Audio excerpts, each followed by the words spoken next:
છોટાઉદેપુર જિલ્લાની જીવાદોરી સમાન નેશનલ હાઈવે 56 પર આવેલો ભારજ નદીનો પુલ છેલ્લા 2 વર્ષથી બિસ્માર હાલતમાં છે। ગુજરાત અને મધ્યપ્રદેશને જોડતો આ મુખ્ય માર્ગ પર પુલ તૂટી જતા અત્યાર સુધીમાં સરકારના 6.5 કરોડ રૂપિયા ખર્ચાઈ ગયા છતાં જનતાની હાલાકીનો અંત આવ્યો નથી। હાલમાં ત્રીજી વખત બનાવાયેલું ડાયવર્ઝન પણ અત્યંત તકલાદી છે। અગાઉ 140 પાઇપોની જગ્યાએ હવે માત્ર 6 તૂટેલી પાઇપો નાખી કોન્ટ્રાક્ટર દ્વારા વેટ ઉતારવામાં આવી રહી છે। ब्रिज आवेलो जे छेल्ला 2 વર્ષની અંદર તૂટી ગયો છે ત્યારે તંત્ર દ્વારા 2 વાર સરકારે ડાયવર્ઝન બનાવ્યું।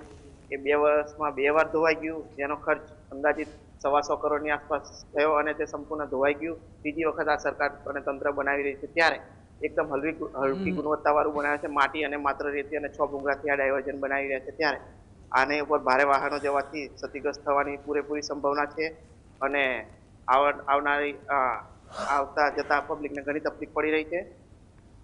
ડાયવર્ઝન પહેલા જ વરસાદની અંદર ધોવાઈને ભસ્મ થઈ ગયું। એના પછી સરકારે ચોમાસા બાદ ફરી 4.5 કરોડ રૂપિયાનું ડાયવર્ઝન બનાવ્યું।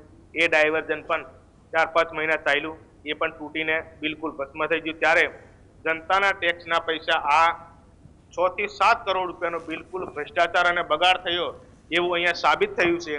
અને એ ડાયવર્ઝન જ્યારે બનાવ્યું બીજી વાર ત્યારે 140 ભૂંગળા સાથેનું ડાયવર્ઝન જો 4-5 મહિનાની અંદર તૂટીને ટુકડા થઈ જતું હોય, નદીની અંદર ધોવાઈ જતું હોય, ત્યારે ફરી એ ડાયવર્ઝન ગેરંટી પીરિયડમાં છે એવું કહી અને આ અધિકારીઓ આ કોન્ટ્રાક્ટરે ફરી ડાયવર્ઝન બનાવ્યું